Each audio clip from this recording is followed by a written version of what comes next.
Welcome back to Diaries of a Christian Entrepreneur. How are you guys doing today?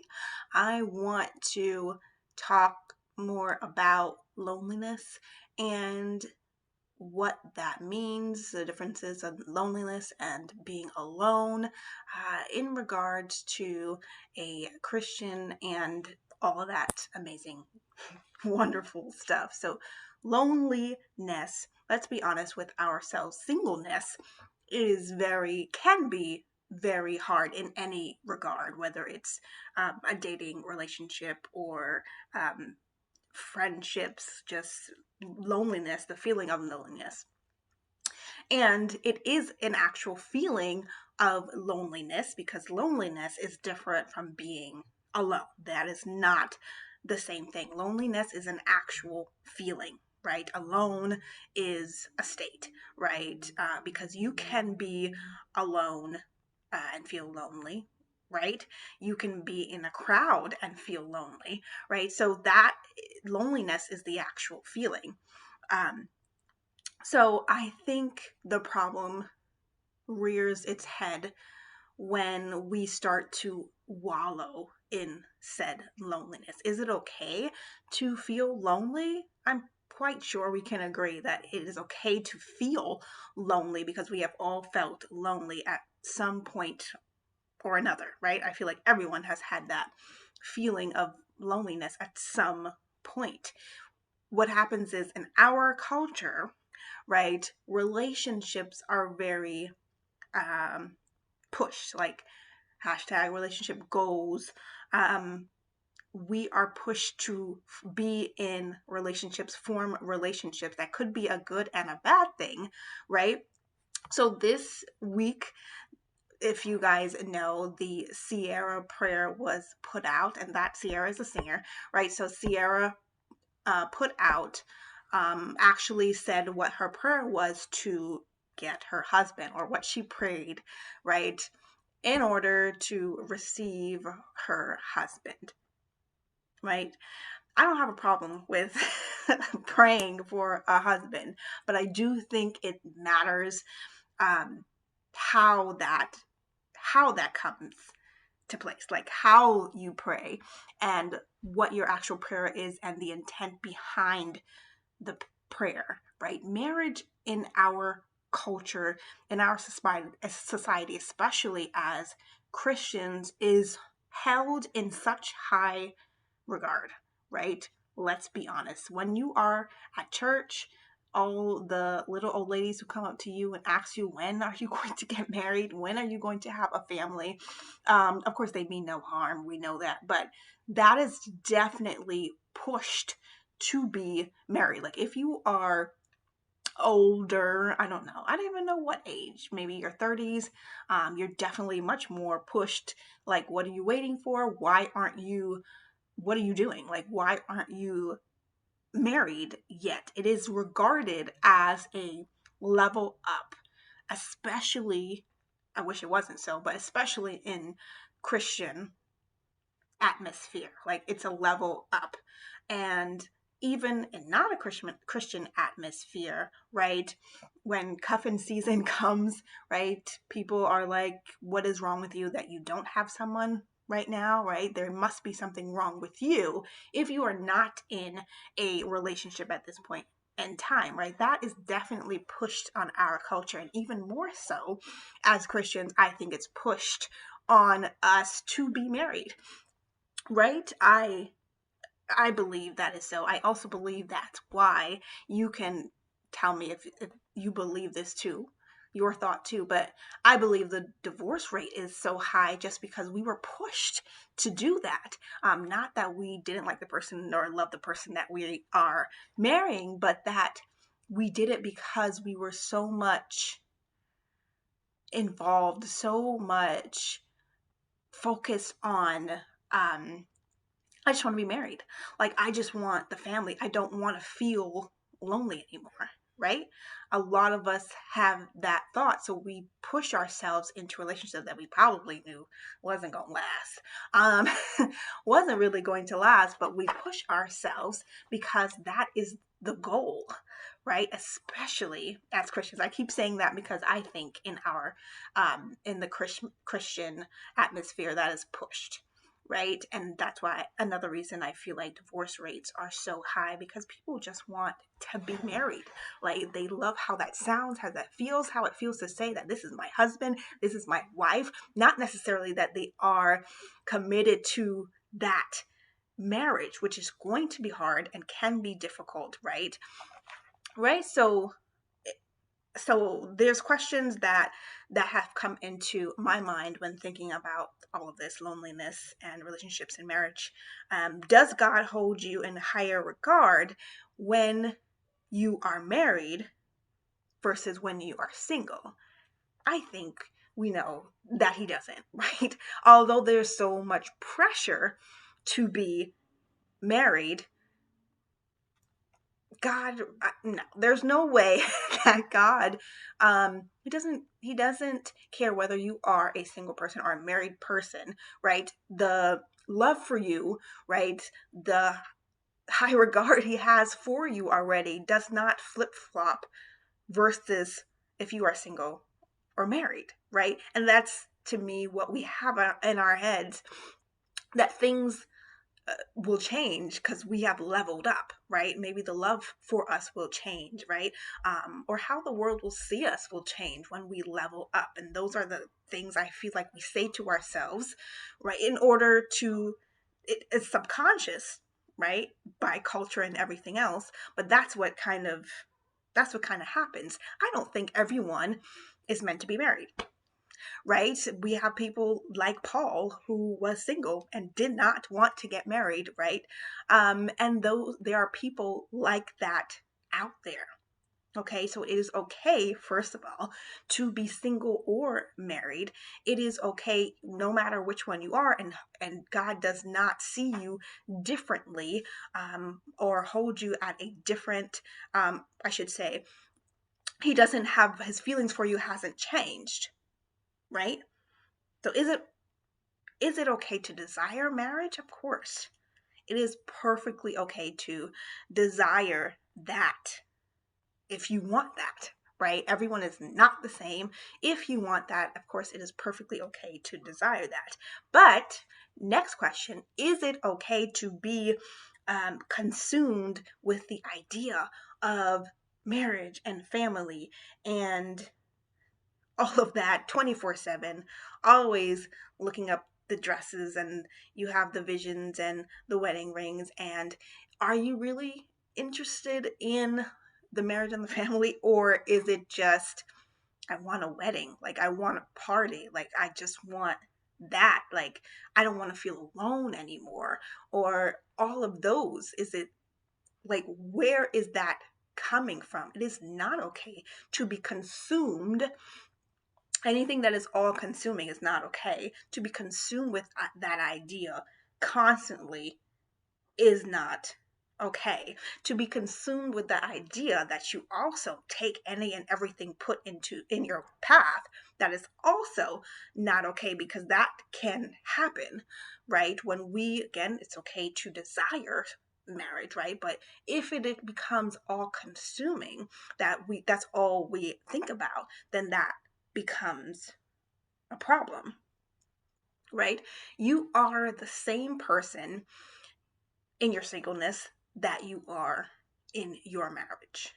As in, um, there is no 50-50. There's no 50 person. You're not half of a person going into a marriage, first of all. You are a whole person.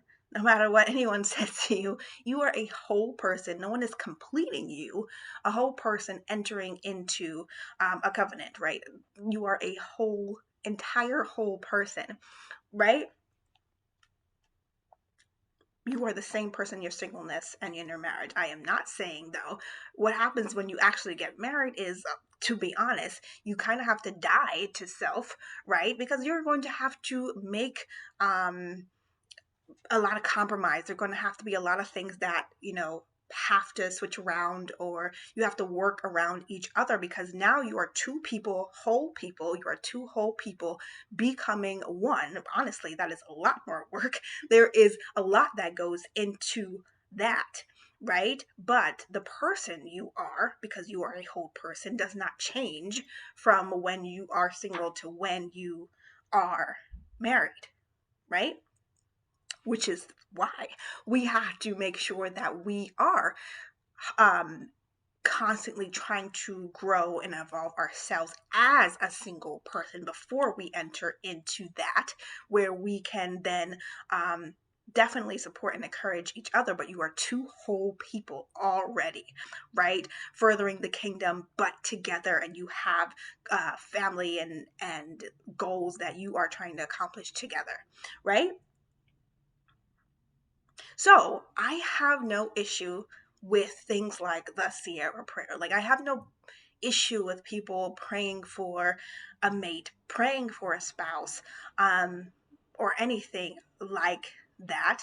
It's just for me, the intent behind it can be where things get complicated. Like, what is your intent behind that type of prayer? Of course, you should definitely talk to God and tell him what it is that you want and desires. I do not believe that God completely disregards what it is that we want. Absolutely not. He hears our heart. He puts those desires into us in the first place. So you should definitely do your talking, and you have that relationship with God, and you tell him, you ask him for what it is that you feel like you want, right? The problem comes when we ask for what we want, we say the prayer, right? And then when it doesn't come, there's all of this bitterness, there's all of this anger, right? Just that goes for anything that we ask for, right? Like, we ask for something that we want, and when we don't get it, or when we don't get it in the time frame that we want it in, we automatically get angry, we get bitter, like I said. And to me, that's an issue, because what happens then is you start blaming God, or you again accept anything that comes into your path. That is the problem. What is your intent here? Are you just accepting anything because you are lonely? That is a problem, right? Are you accepting whatever comes to you because you don't want to wait for your for the prayer that you prayed, right? You want your own time frame. You want it when you want it, right? You pray for what you want, but you cannot pray these types of prayers and then sit back and say, well, I want it now. I want it how I want it. I'm not going to do anything else until I get it. I'm going to pause my entire life and just make this all consuming. And this is going to be it, right? This is where things get out of hand. There are some people who are literally pausing their life because they are waiting on a spouse, right? And that does not seem like, that's not what we are supposed to be doing. If you have a calling, which you do, we all have that calling, we all have an assignment. If we all have that, you are not waiting around for a person to get that started, because again, you are a whole person when you enter into relationships, right? You are a whole person. In order for you to be that whole person, right, you have to complete your assignment. In order for you to be that person, you have to grow. You have to make sure you are, pushing yourself. Make sure that you can encourage yourself, right? Make sure that you are reliant on God and not a person, right? Because that's not gonna work, right? You all are a entire whole person, right? And the only one who sustains you, I mean, the only person who has this unconditional love, right, is God. And sometimes we put that on a person. Sometimes we put that on a person, and they're not that for us, right? And then we get upset when it doesn't work out and all of these things, and then we have to go back and wait for another person, and then we stop doing what we were doing before. We stopped hanging out with our friends. We stopped pursuing our goals and then we get angry because I wasted all my time with this person. Yeah, but did you stop your entire life for that person? Right? Were you supposed to do that? Right?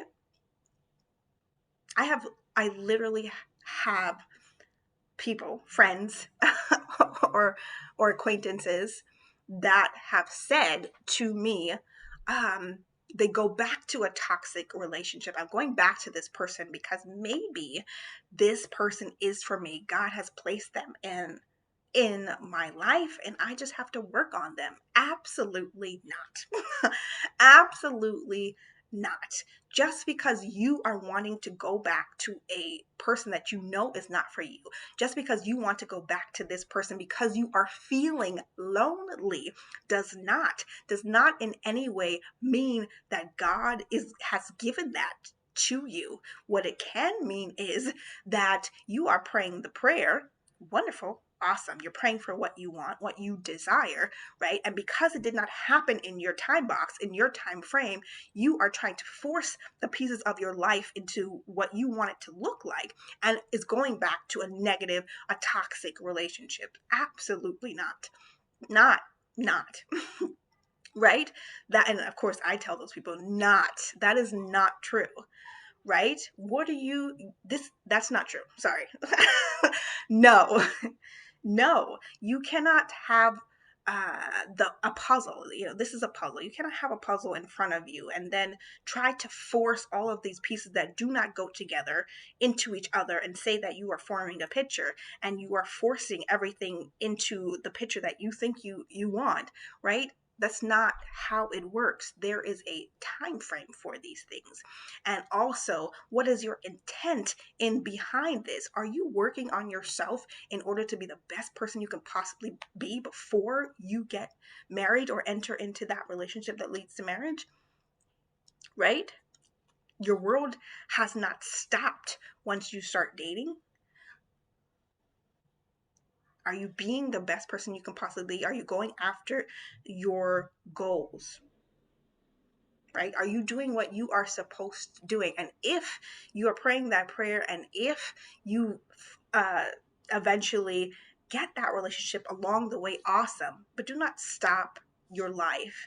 Do not feel like if I just pray a prayer, that everything is going to happen exactly when I want it to happen, right? I'm just praying for a spouse and that's it. I'm going to sit back and wait.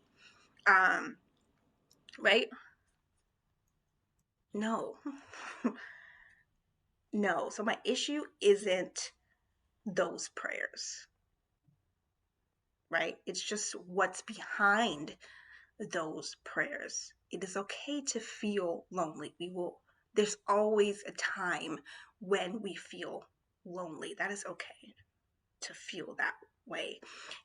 It's an issue when we start to wallow in our loneliness, and therefore we start accepting bad behavior. Therefore we start going back to the toxic relationships. um, right? That's when the issue is.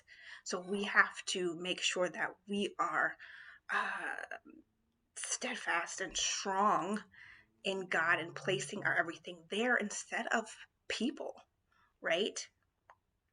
If we are doing that, the times that we feel lonely will definitely be less, right? Because we don't need a person to fulfill that for us. I'm not saying it's that um, we don't need to spend time with people or any of that. We definitely do. Being with people is important. Um, Being around people is important. I get how loneliness feels, right? Genesis 2:18 says it is not good for a man to be alone. We know that, right? We know that to be true. The problem is who are you leaning on? Is it a person or is it Jesus? right? Because if we were to do that, I feel like the times that we feel lonely, we would snap. We would essentially get snapped out of it because we would come back to ourselves. I'm not saying that it doesn't happen, it definitely happens, but we would come back to ourselves, right? Right? Because we know that you're a queen, like you know that Jesus died for you. You know the value of that, right? So tell me ways that you use to combat loneliness, or what are your thoughts around that, and how we should be feeling and what the Bible says about that. I'd like to hear it. Okay.